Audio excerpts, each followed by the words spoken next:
We have an interesting relationship with our manufacturers in which it's not like a normal brand in which they're a vendor and we're a client, where we just place a PO and then we'll mark up their products and that's how we profit. Instead, we actually have a financial relationship with our manufacturers in which they actually are taking on inventory risk and we're taking on the marketing risk of this inventory, in which their incentive is to take the inventory risk for a higher yield or higher rate of return on the inventory that they're producing and owning. What comes to mind when you think about the relationship with your manufacturers? Chances are you have the same picture in your head as so many other brands. You see a series of events that starts with opening a purchase order and goes down the line of tasks, including paying for your items, getting them shipped, and then starting the process all over again. It's a transactional relationship that has seen very little disruption through the years. But the times are changing, and a company called Italic is leading the charge when it comes to developing a new framework around partnering with manufacturers. Italic is a membership-based brand that gives customers access to products produced by the same manufacturers of the top brands in the world. Jeremy Kai is the CEO of Italic, and he likes to say that Italic is a marketplace-inspired supply chain. On this episode of Up Next in Commerce, he explains exactly what that means. Jeremy describes new and different kinds of partnerships with manufacturers that, for the first time, makes them true partners in business. Plus, he explains why that partnership is leading to a better end product and happier customers. He also dives into new ways you can leverage manufacturers that many aren't aware of, and he details the metrics and strategies that subscription companies need to be focused on to rise above the competition. Enjoy this episode. Up Next in Commerce is brought to you by Salesforce Commerce Cloud. Respond quickly to changing customer needs with flexible e-commerce connected to marketing, sales, and service. Deliver intelligent commerce experiences your customers can trust across every channel. Together, we're ready for what's next in commerce. Learn more at salesforce.com/commerce. Hey listeners, it's Stephanie. Before we dive into the episode, I want to let you in on a little secret. Did you know that Mission has the #1 e-commerce newsletter? It's amazing. It has really good news and insights and case studies that you will not find anywhere else. So go subscribe.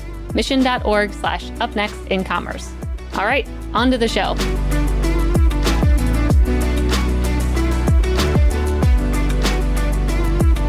Welcome to another episode of Up Next in Commerce. This is your host, Stephanie Postles, co-founder of mission.org.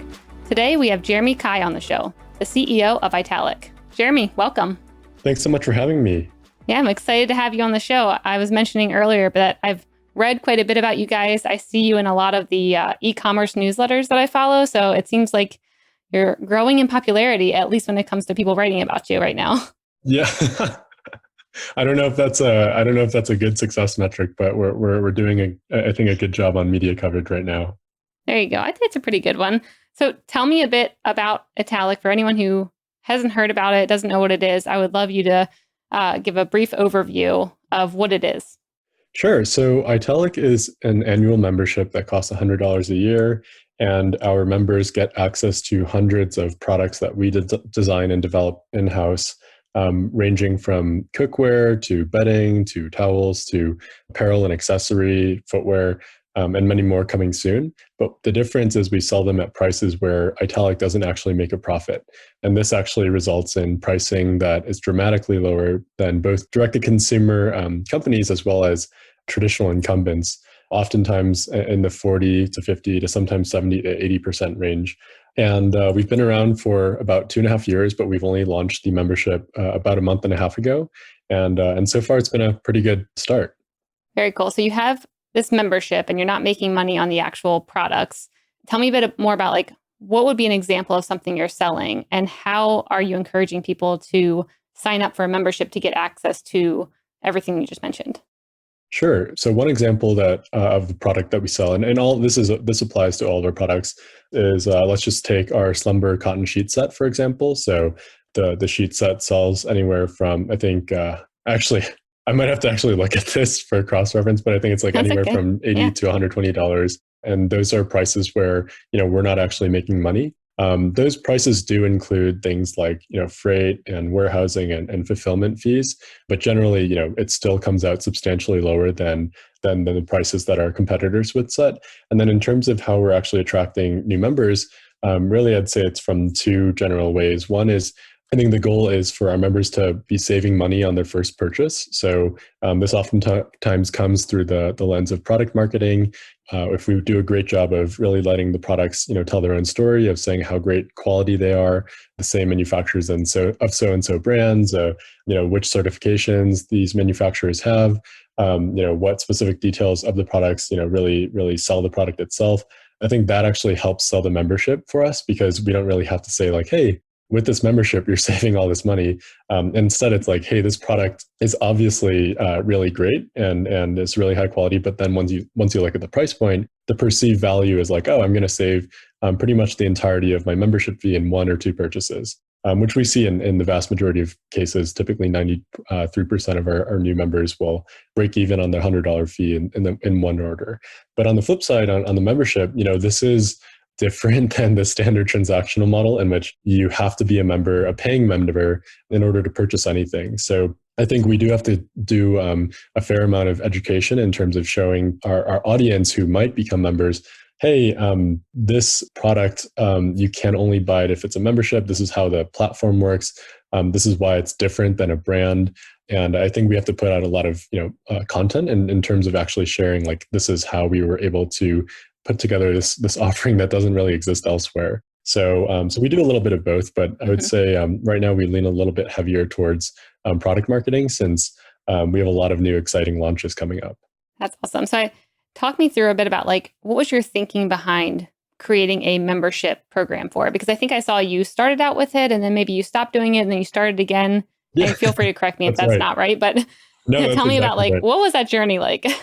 Yeah, it was not easy. I would say so the way I like to view it is like the first 2.5 years of our business, we've really been focused on the supply side of our operations. So, building out that product assortment. And exactly like you said, we did launch in 2018 with a membership product. And within basically a month or two, we decided very early on, like, hey, we had 3 manufacturers in 3 categories at the time, handbags, scarves, and eyewear. And as you can imagine, those are not necessarily high frequency, purchases to substantiate a membership value proposition. So we actually never charged anyone for the membership. It was always kind of a test to see like how the response would be. And overwhelmingly, we saw that the product response was great. The quality was great, but I think the offering was too limited at the time. So instead, for the following 2 years, we ran a transactional model in which we made money through marking up our products, albeit not as much as a brand would. Our products might be marked up 2 to 2.5 times, whereas our competitors will mark them up 5, 10, 15 times sometimes. And that's how we made our money. And really the incentive was, how do we build a product assortment that's large enough and so I guess wide enough and deep enough to attract a member to actually convert. And around, I would say Q4 of 2019, we saw, I think, to be totally honest, like I think we saw 2 things happen. One was the structural, I guess, implosion of the venture direct-to-consumer model, in which a lot of brands, I think, who had been raising money and going out with this one playbook that had been set maybe back in like 2013 to 2017, I think suddenly realized like, hey, we are not technology companies. We're a brand and we make money through transactional volume. And basically, I'm just trying to say, we saw the writing on the wall if we were to continue that model. And then in Q1, we also took a hard look in terms of our user behavior. We saw frequencies of purchases, our lifetime values get to a place, our product reviews, our NPS scores all get to a place where we felt confident in our product assortment to date. So when we first started, we might have had maybe 30 or so SKUs. Now we have over 1,000 SKUs. So it finally got to a point where the product assortment felt mature enough to launch a membership product. So we tested that. And then basically right when we started testing it, that's also when COVID hit. So we figured, there was either 2 options. One was, we just pull that and just focus on kind of building the transactional model again and getting it into a sustainable place, which is still the goal, right? We don't want to build an unsustainable growth model. Or alternatively, kind of stress test the model in the peak of, I think, consumer uncertainty, in which we would see like, hey, does this value proposition of saving money resonate in the time when it would matter the most? So thankfully, it did. And I think from April, May, June, and July, we monitored our cohorts and user behavior really closely and wanted to make sure that the membership was something that we had conviction in. And eventually we got to a point where we realized like, hey, this is, I guess the way I like to put it is our customers always liked us, but our members like absolutely loved us. So we decided to go all in and then finally release the public, version of the product in July. Yeah, that's great. I mean, that's good seeing quick pivots and seeing like what is the market telling us and, where are things headed and trying out different models. How are you going about building out maybe like a financial model? Because I'm thinking if you have, only a membership subscription type model, like there's probably only a limited market or, you can't scale indefinitely. Like there's only a certain amount of people who will be on that versus making profits off of each product. I'm sure those are two very different models. Like how did you think about it financially when trying the two different ones out?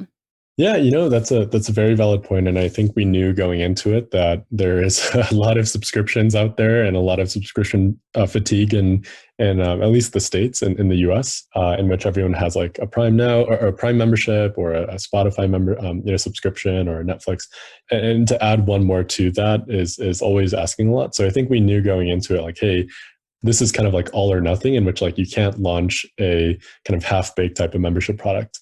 And I think to the financial level, I think two things are worth noting before we decided to do this. One was the fact that we are capping our upside to $100 very literally for pretty much the extent of the year, and the incentive in that case is, one, can we launch products and provide a service that our members love so much that they'll stay for years to come, in which our LTV, our lifetime value in that case, would become quite substantial, and hopefully our churn would be low and retention would be high, and so on and so forth. So I guess that's one area is, we really were aware of the fact that like if we capped our financial upside, that the immediate short term would be that we're limited to $100 for the year, but the amount of utility and value that we could provide to a member would be so great that they hopefully stay for years to come, in which our LTV would grow to a point where it would actually outperform our transactional type of behavior. And then on the second point, it was exactly like you said, memberships aren't for everyone. We're very well aware of that. But I think something that has been, exciting for us to see is, if we're able to build this type of product, it is genuinely massively different than anything close to us. So, whereas most of these direct-to-consumer brands, they're basically providing products and a story to a customer, which is an incredibly competitive market. We have a product where it's like, hey, for $100, you get access to all the products we sell at a price where we don't make money. And I think that's a genuinely differentiated product in which, like, we know it's not for everyone, but we think value-driven commerce is always, it's not sexy per se, but it is something that is very attractive to a very large segment of the American consumer base. So I think we were willing to take that bet. And of course, we wanted to monitor, really closely so that we weren't losing money on transactions at least, and at least that we were, break even. And we were able to accomplish that within the months of the pilot. So we felt confident in rolling it out more broadly. But I think to answer that more directly, if we didn't see either conviction, or if we didn't see user traction, if we didn't see members using the platform or membership, or if we saw, our NPS or product reviews, drop, or if we saw an increased complaint rate, increased return rate, et cetera, then I think we would have actually probably returned back to the transactional model. But it was something that we felt confident enough in, just off of a couple months of data, that we decided to go all in. Yeah, that's awesome. I mean, I think that's so great because it really shows a longer term vision and commitment to be around, where I think actually a lot of D2C companies right now are kind of missing that. And I don't know if it's because of the, VC stage where it was like grow really quickly, but it seems like a lot of people are more ready to just quickly make as much money as possible, maybe sell the company off, like see what happens afterwards. But I really like the idea of like actually telling your customers, hey, we're only going to make $100 profit for the year off you, that, essentially covers some of our costs. I could see that really helping a customer want to also support you guys, along with just wanting it because maybe it's a very good service and platform to use. Thanks. Yeah, that was pretty much the bet. It was, the reality of the business right now is if you're a direct-to-consumer brand and you're starting out nowadays, you might raise one round of financing, let's say at anywhere from $500K all the way to like $3.5 million or something of the sort, if you want to pursue that route. And that's pretty much all you're going to be able to raise, or at least assume that's the last capital you're going to raise. And then subsequently, you're going to try to sell. Nowadays, what I've seen is the whether it's a PE firm or a conglomerate or a larger, direct consumer brand that might be interested in acquiring one of these assets, it's now valued off of EBITDA as opposed to revenues or run rates, which is what we saw in between 2014, let's say, and 2019. So I think the reality is like nowadays, if you're trying to build a venture scale business in this model, it's really, really tough. And I think the actual advantage of doing so is doing so sustainably, growing off the business off of cash flow as opposed to equity raises and going that route. And then I think for the companies that have already raised are in this kind of tricky spot where we were for sure, we kind of had to look ourselves in the mirror and just say like, hey, what is something that would be significantly differentiated in the market that has, technology scale outcomes that would be potentially, accessible if we were to do everything perfectly right. And I think that's the only reality where we can actually like continue as a venture scale business. And I think that's what we had to really just operate with the mentality of. I think in terms of like the customer empathy too, like we always knew that our prices were good, that we always came maybe 15 to 20% lower than the next direct to consumer brand. Truth be told, like if you were to compare, our products, which were objectively great products, next to a brand's products that built all of their community messaging, advertising, copy, et cetera, off of that single category, 15 to 20% off might not be enough to sway, one of their customers to decide to purchase the value option. Whereas nowadays, to go much, much lower into the 60 to 70% range, that's a lot more powerful of a sway. So I think for us, like we knew that it was a risky bet, but I think the customer would ultimately like it a lot more. And so would the investors and I guess business community at large. I know the brands don't like us, but that's another story. Well, that's actually a good segue into, I wanted to hear some of the behind the scenes of, partnering with these manufacturers and thinking about the psychology behind, this is also bought, or let's see, it's manufactured at a factory that also produces product. Like I saw that on your website mentioning like it also manufactures this, this, and this. And I was curious to figure out like, what was the process to partner with some of these manufacturers and then also be allowed to say, these brands are also built at or manufactured at this factory as well. Like it seems like that'd be a tricky area to play in. Yeah, I can't deny that. I think we have a unique value proposition in that case. And that's really what drove, I think, a lot of our early interest in the brand over the first 2 years. In full transparency, early on, I was personally quite nervous about it since it is a pretty radical statement, especially since like we position ourselves not so much as an individual brand, so much as let's say a platform or a marketplace or a retailer.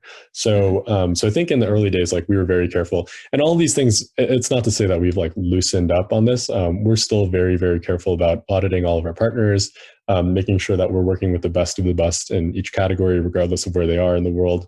And oftentimes, that comes along with saying, hey, this product is made in the same manufacturer as X, Y, and Z brands. That's part of the selling points of the product. But I think in terms of the tricky part was obviously on the manufacturer side. We have an interesting relationship with our manufacturers in which it's not like a normal brand in which we are a vendor and they're a vendor and we're a client, where we just place a PO and then we'll mark up their products and then that's how we profit. And the best we can do in that case is like get, letters of credit or net 30, net 90, et cetera. Instead, we actually have a financial relationship with our manufacturers in which they actually are taking on inventory risk and we're taking on the marketing risk of this inventory, in which their incentive is to take the inventory risk for a higher yield or higher rate of return on the inventory that they're producing and owning. And then our risk, of course, is making sure that we can sell that to our members at a price point that is still radically lower than the competition, but at a place where they'd be happy with the profits. So I think that was actually the tricky part because, manufacturing, and this is actually my personal like family background, is a really hard business and its margins are already razor thin.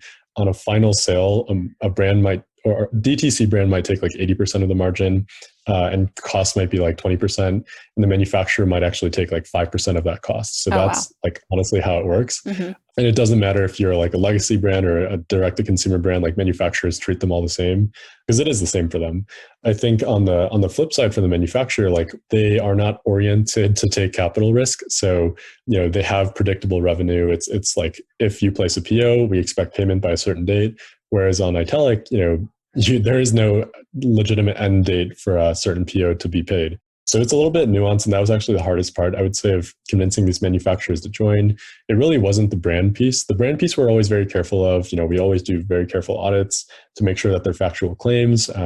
We always do audits with our general counsel as well to make sure that we're making claims that are factual and on the trademark side, and then on the copyright side, we have a development system when we're merchandising that there's at least like a number of differentiating points on the product. But we've actually never really run into major issues on this. Perhaps that's because we're a smaller brand right now, and as we grow, the issues might pile up. But at least right now, it hasn't really been the legal side hasn't been a big issue. I would say it's actually more so convincing the manufacturers to take on this new type of model. But I think now that we've been around, we have over 50 manufacturers we work with, and I think we've had a really good relationship with all of them thus far. So I think it's other brands always come into question, but it's never actually been like a point of contention. I could see that being really beneficial for you having the background in manufacturing, for those manufacturers to also feel like, hey, this guy gets me. He understands. He knows that we don't have big margins. I want to talk a little bit more about that piece. I could see a lot of the manufacturers really liking that you have a background in manufacturing because you understand the tight margins and you're not trying to maybe push them too far. And so I was wondering, one, had they ever done this model before where they're taking on inventory risk? And then two, were any of them scared to work with you because they didn't want to, make the brands that they work with upset? Yeah, I can answer the second one first, which I think is actually pretty straightforward.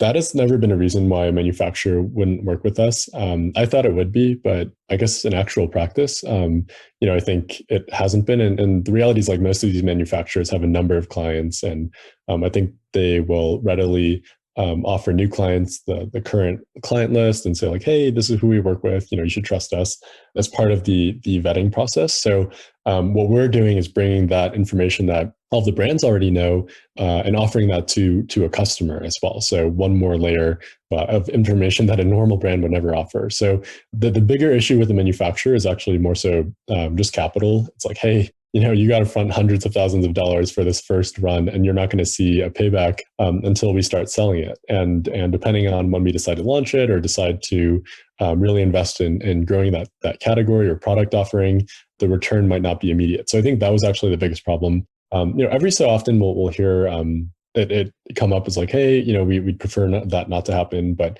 with regards to the brand names being mentioned, but it's never been a reason as to why a manufacturer wouldn't work with us. It's always been capital related. And then I think, to the point of the model itself, I think people have tried different approaches to this over the years. In the States, at least, there's really no one doing anything like us right now, because it is an extremely, I would say, like, you really have to be like aware of how manufacturing works, how to communicate with them, how to work with them, also how to partner with them.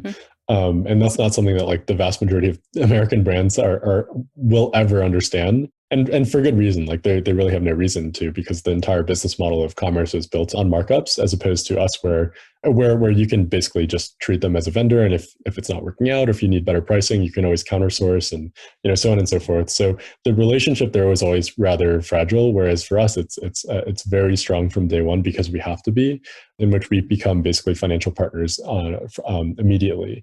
So I think like they haven't necessarily, and we work with manufacturers in Asia predominantly, in Europe, in the US, and for the majority of them, they have not. These are not small mom and pop merchants or artisanal shops.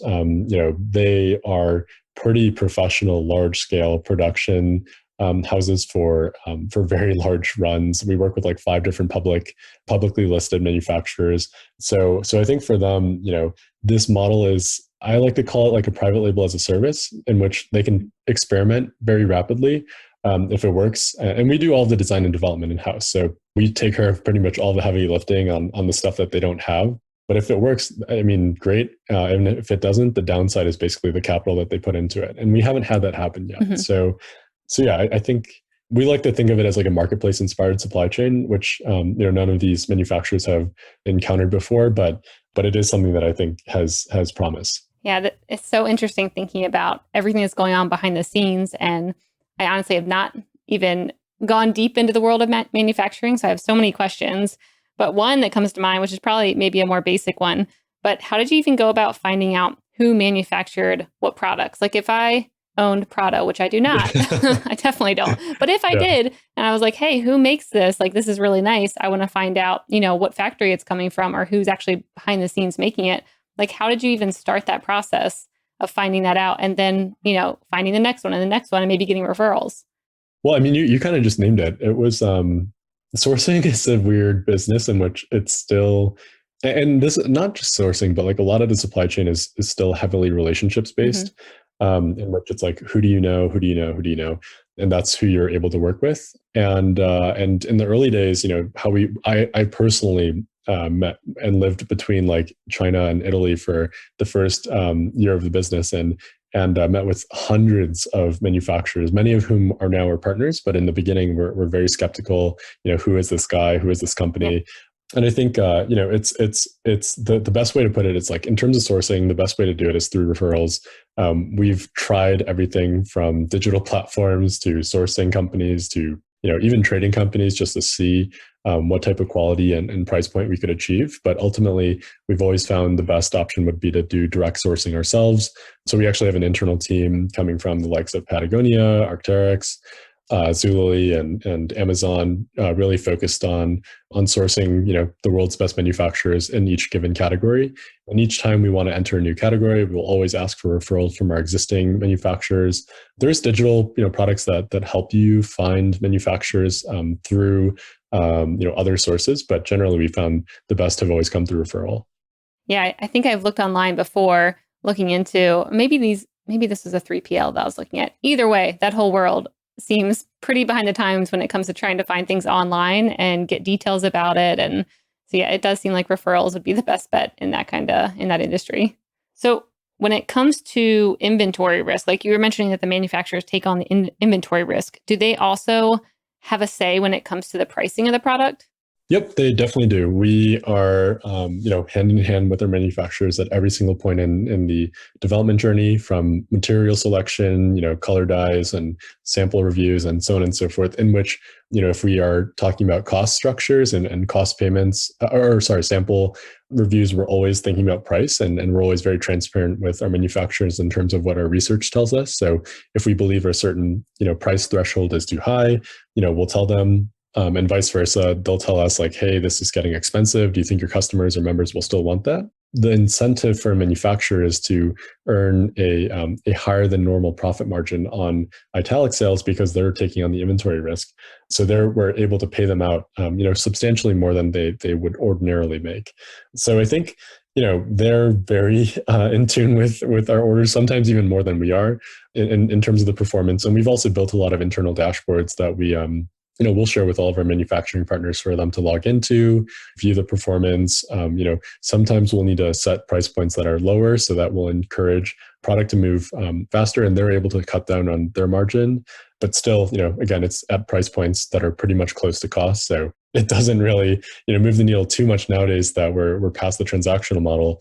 So it's easier to do that on the development side when we're actually developing these products. Or on the flip side, if a product is actually performing way too well, they might actually ask for us to develop like a more premium version or a more expensive material, not necessarily higher quality, just a different material. So that's, that's like, for example, we started with cotton sheets. Now we offer, and it was sateen. Now we offer percale. And we're looking into linen, and then we also offer a eucalyptus lyocell sheet set as well. So those were examples of like where we saw consumer demand really expand what our manufacturers wanted to develop, and as a result, our price points were able to change quite a bit depending on the product. Yeah, I was thinking about that these manufacturers probably have a ton of insights into what's selling with their other brands, and what consumers are interested in. And I'm wondering, like, are they even allowed to share that and help influence your guys' product designs and say like, hey, we see this, plain shirt with like a lion on it is selling really well with Anina Bing, which we just had on the show. Okay, so this is, I guess there's two ways to look at it. One way really is from the lens of like, hey, the manufacturer has what I call like extraordinarily delayed insights into performance, in which the only time the manufacturer actually knows about how well a certain SKU or style is doing. And this is, we're primarily talking about fashion and apparel. In other, soft goods and in home, for example, it's a little less seasonal. seasonal or trend driven. But in apparel, for example, a manufacturer will only know the performance of the line after the season or after, the client comes back and places the reorder, in which their insight is already delayed by a whole, like, let's say 6 to 9 months. Yep. And by then it could already be, out of stock or out of favor with the client. The second point is actually much more interesting, in which this is kind of the dirty secret of a lot of these brands, is the manufacturers nowadays have significantly improved and really, really sophisticated design and development in-house capabilities. Historically, let's say 30, 40 years ago, a lot of the design and development and pattern making and so on and so forth was always done on the brand side. Mm-hmm. Nowadays, I really call it more of a partnership, in which the design and R&D talent in-house at a manufacturer is so great that sometimes, and this is like extraordinarily, this is not just like startups, this is like huge multinational brands, all the way to brands just starting out, in which their buyers or merchandisers or product developers or designers will walk into a showroom that a manufacturer has made for a season. They'll pick like 4 or 5, styles from the manufacturer's design books or pattern books, and then say like, okay, let's make some small tweaks, but like pretty much it's the manufacturer's design that we're iterating on. Oh, wow. I definitely would never have thought that. Yeah. I mean, it saves a lot of time if you think about it, because developing a pattern from scratch is, really time intensive, and you have to ship samples back and forth all the time. Whereas if a manufacturer already had a lot of these samples ready to go for you, and you just had to tweak, let's say, the material or stitching or like, whatever it is on apparel specifically, it cuts down, development time significantly. So that's like a little, it happens like pretty much everywhere. Mm-hmm. And really, like, the designers at that point in time are not really designers, but they're just like iterating on the final versions of products. But I think that's a good secret that I never knew about.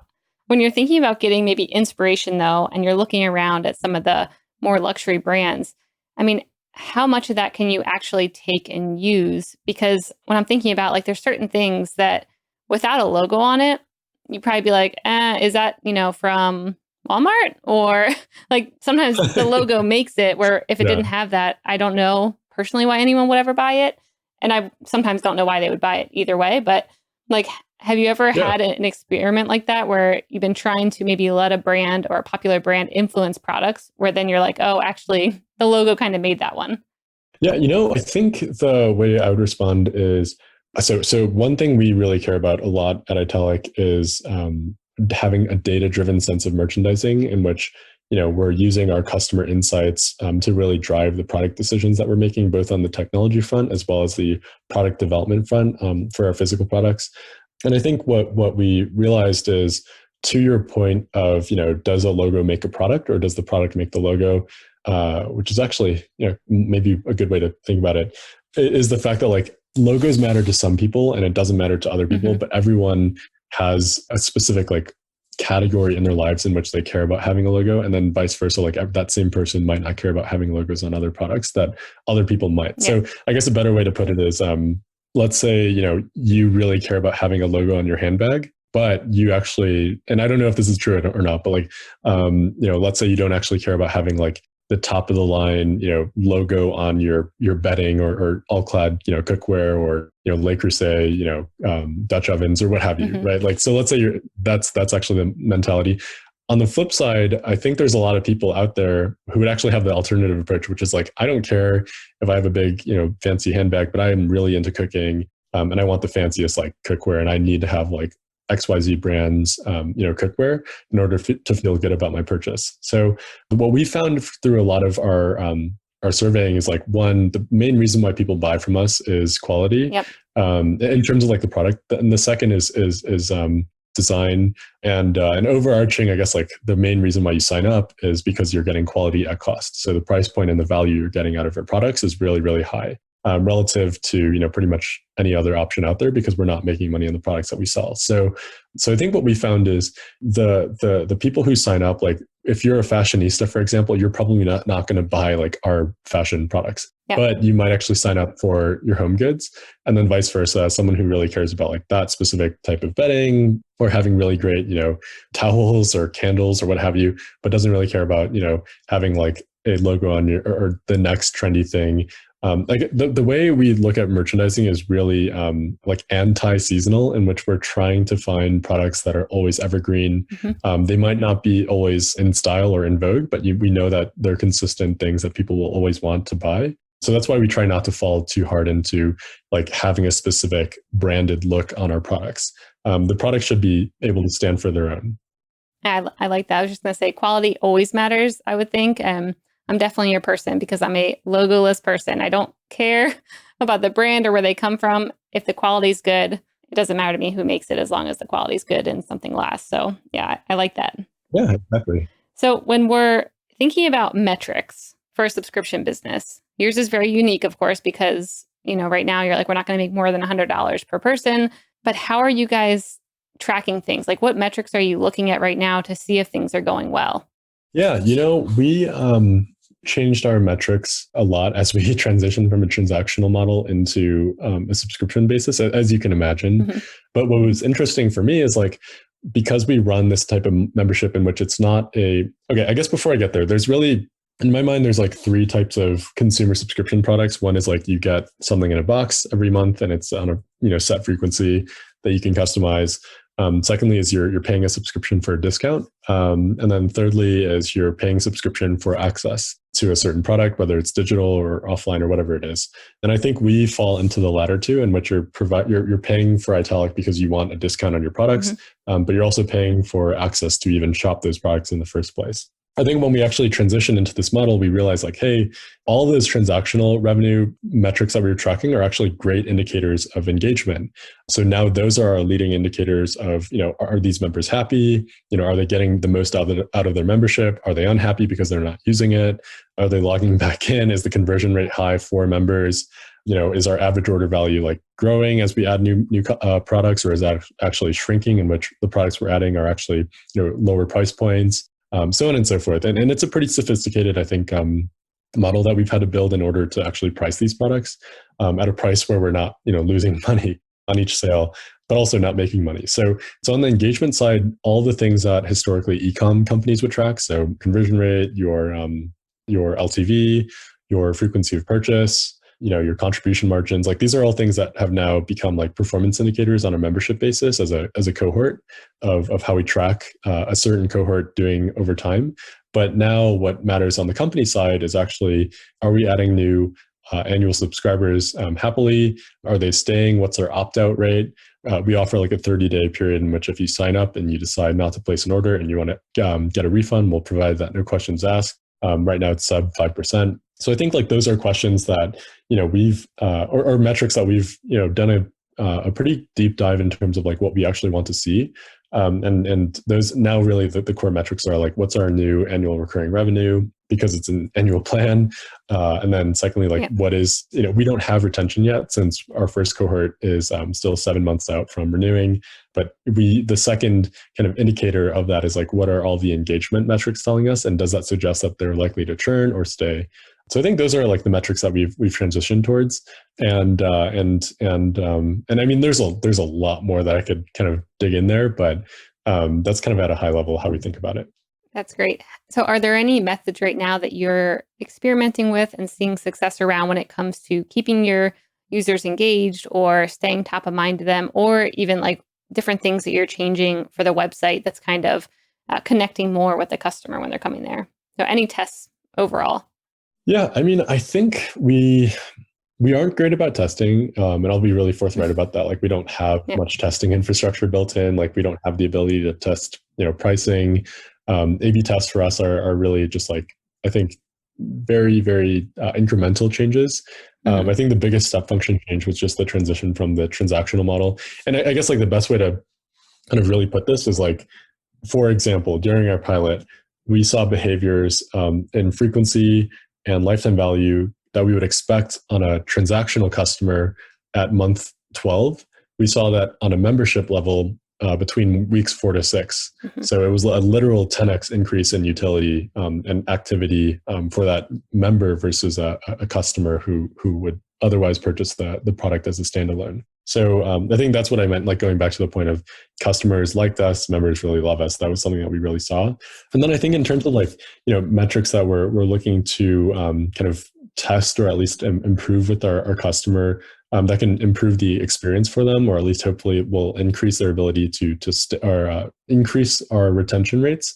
I think that really comes in the form of what are the products that the main four reasons why people opt out, just for full transparency. One is it's international, and we only serve the US. So they actually signed up too eagerly and they were like, hey, I didn't know that it was US only. Yeah. That's actually the number one reason. Number two is financial. So it's like, hey, I got furloughed or I was laid off, which happened a lot in the early days, in April and May. Nowadays, it's less common. But the last two are ones that we can directly address. So one is, the product offering is currently not broad enough. So you don't have a product I want to see or a category that I want to see. Or lastly, the products that I want are out of stock.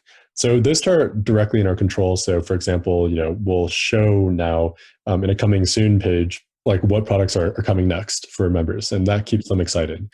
Secondly, what products are being restocked. So we're placing much, much larger orders so that hopefully we don't have these out of stock issues and really the reason was like our members just purchase at a substantially higher frequency than non-members did. So we actually under-ordered prior to the membership because we didn't know what to expect. Yeah. So I think those are things that there's certain features like that we developed for that use case, but really the only thing that we can solve for on a long-term basis is just develop more products, order more deeply, and hopefully as a result, acquire more members. Yeah, I love that. I mean, I think that's a really good point too about how to keep people engaged and coming back to see okay, what's coming next?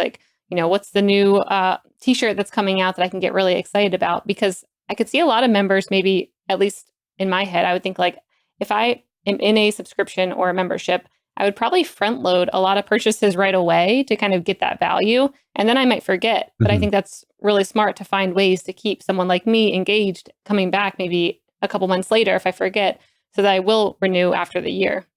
Exactly. I mean, I think for us, really, the goal isn't necessarily to make you buy more stuff if you don't need it. That's the goal is to hopefully show that, hey, you're going to get enough value out of this membership so that you're going to stay another year or two or three or four or five, in which there's a constant drop of new or a constant allure of new products that will be down the line, such as products in travel or products in, for example, we just launched our jewelry line last month, and that sold out in a week. So now we know, hey, there's a lot of demand for that. We should order much deeper in it. Yep.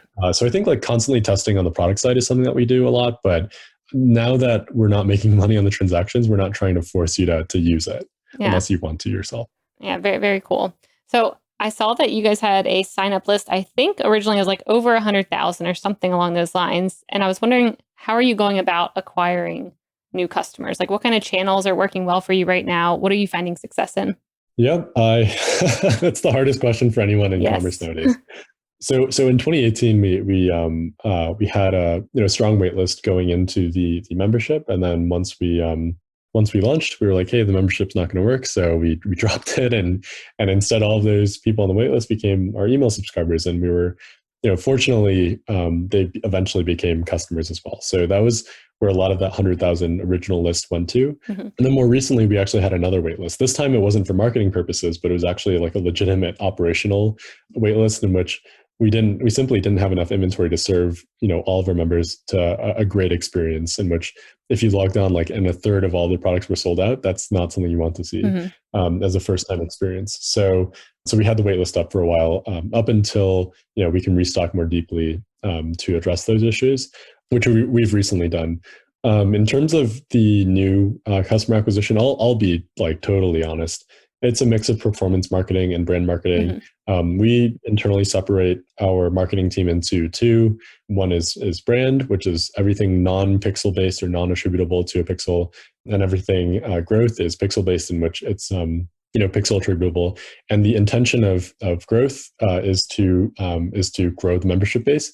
The intention of brand is to keep our cost per acquisition on the growth side low, so that hopefully it's not the first time that you're seeing, let's say, an ad from us, but instead it's actually a recall. So examples of that would be influencer would be in brand, TV would be in brand, even though I know there's pretty good models for tracking nowadays and attributing podcasts, we still put in brand. Even all these things, I guess I'm kind of being hypocritical because like those do have pixels nowadays, but really like the intention of those is to get in front of you first, so that by the time that you see a Facebook ad or a Google ad, that you're already aware of what we are, so your interest is already peaked. Cool. All right, so we have a lightning round coming up. Before I move on, is there anything that you were excited to cover that I forgot to ask? Well, our basics are dropping tomorrow, so all right. Well, tell me more. That's actually our number one. Yeah, tell me more about basics. We've had a line of recycled T-shirts for a while, and those were really, really popular through a lot of quarantine. And the number one requested kind of products for us for years has been a line of just great, tees. Plain, really high quality T-shirts. And it's finally coming out. I mean, I've been waiting literally like a year for this, so I'm super excited. But that's all. That's it. That's great. I love a good T-shirt, and I actually feel like that's like, I mean, maybe it's always been a trend, and I just haven't paid attention. But now it feels like it's really coming back to just wear a normal plain T-shirt or just something like simple on it. It feels like it's coming back strong. But maybe it's always been here. Yep. I mean, it's not surprising. I feel like a lot of people, nowadays, like I'm sure there's a lot more people out there who could speak much more eloquently on why basics are great, but basics are always, in vogue, and people our members have been requesting it very actively. So I'm excited to finally get that out. I will definitely have to check into that when it drops. All right, let's move on to the lightning round brought to you by our friends at Salesforce Commerce Cloud. This is where I'm going to ask you a question and you have a minute or less to answer. Are you ready, Jeremy? Yes. All right. What's up next on your reading list? Oh, well, I actually just got a copy. This is going to paint me in a bad light, but I don't always read like business books, but I just got a copy of Reed Hastings' new book. I'm excited to dig in. I literally just got it like right before this interview, so that'll be next. Oh, cool. What's the title of it? I don't know if I know which one that is. No Rules. Oh, okay. I will have to check that out. You have to let me know if you like it. Yeah, will do. All right. What's up next on your Netflix queue? I've been actually watching The Legend of Avatar. Okay. I don't know if I've actually seen that one. It's like an anime cartoon that used to run on Nickelodeon as a kid, and I forgot how good it was. So I just watched that again. That's great. Netflix probably knows not to advertise that to me. They're like, you just probably won't like that, Stephanie. Yeah, right. All right. If you were to have a podcast, what would the podcast be about, and who would your first guest be? Ooh, I've actually been thinking about doing one. Nice. You should. Oh yeah, I mean it's been on the list. That's actually why I have this fancy mic here. You do sound great. I wanted to do like a podcast show where I live in Park City, Utah, so there's a lot of great and I took up fishing during quarantine. Nice. I haven't really caught anything, but it's really relaxing. So I thought it'd be fun to go out and go fishing and then do an interview at the same time. And I think guest wise, someone who one brand I've admired for a long time is and I loosely know them, but I've really liked the Buffy team for a long time. I feel like they're pretty unique in which they're they have a lot of success, and but they've still been kind of humble about it and low to the ground. So I think it'd be really cool to have them. My background isn't just e-commerce and retail, so I think it'd be a mixture, but yeah, that would be a cool one. I like it. I can only imagine you catching a fish while trying to interview and how that would sound. It'd be very interesting. All right. Next, what is a favorite piece of tech that is making you more efficient right now, or that you're enjoying? Oh man, that is a tough one. I use a lot, and the whole Italic team makes fun of me for it because I always add something new every week. I think the one that stuck with me for years is this company called Missive. It's a collaborative email inbox that allows the entire team to work kind of in conjunction on emails. So let's say it's an email with a vendor or an email with a YouTuber who we want to advertise with. We can collaborate in line without having to go to Slack or take it to another email thread in the same place. So Missive and Front in the same vein does the same thing. So I think those two products are ones that I really couldn't live without. Ooh, that actually sounds really good. Can you send it out? If I was one of your employees, could I say, send this out under Jeremy's email because he gets better responses as the CEO than I will? Personal question. This is something I actually want to know for myself.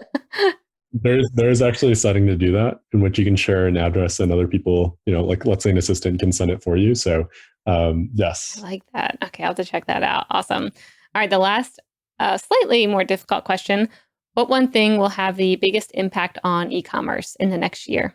I'm not going to give you the cliche answer and say COVID changed everything, which it did. But we all know that now. Yeah, I actually think it happened last year, and I already alluded to this in earlier. But I think the biggest change will be the transition from people have been talking about these like DTC waves. The first wave was like the Bonobos, Sporby, Everlane, 2008 to like 2012 era, and then the second wave was like everything thereafter. And a lot of the direct to consumer brands you see nowadays as like the category leaders per se. But I think now people, and that went, let's say, from like 2014 to like 2018, 2019. I think there's been a big change in the operating mentality of these newer brands, in which if you're a new brand starting out, like you can't go out and raise these massive rounds that these companies used to off of revenue growth, because people have realized now this is not technology revenue growth. Mm-hmm. This isn't like an 90% north of gross margin product. There is a saturation level to performance marketing. I know I'm sounding like quite cynical here, but I mean that actually in an interesting opportunity in which you can actually raise that money. But I think if you're creative about cash flow and you're creative about how you grow the business, you can build a huge business. And I guess Gymshark would be a great example of this, in which you can bootstrap to a really large volume without having to raise equity financing. And I think you could do it through focusing on cash conversion cycle, which is what Gymshark has with its vendors, or you can have in a case of like owned supply chain like House or Buffy does. I think there's like different ways that you can kind of frame the direct-to-consumer model that allows you to still grow. But I think the era of venture-backed DTC getting into the Series A, B, C, and onwards is probably over. So I think that's already happened, and I think that'll probably be the biggest impact on the ecosystem. Yep. I mean, yeah, I completely agree with that. So if you sound cynical, then I think cynical too, because I completely agree with that. That's a really good point. All right, Jeremy, this has been such a fun interview. Where can people find out more about you and Italic? Yeah, Italic is at italic.com, and I am at jjeremycai, JJEREMYCAI on Twitter. I think that's the easiest way. But yeah, would love to have anyone as a member. Awesome. Yeah, thanks so much for coming on the show. Thank you. Hey everyone, I hope you enjoyed this episode. If you did, you'll probably also love our e-commerce newsletter. To get it delivered straight to your inbox every week, sign up at mission.org/upnextincommerce. Up Next in Commerce is brought to you by Salesforce Commerce Cloud and created by the team at mission.org. Subscribe now at Apple Podcasts or wherever you listen to podcasts.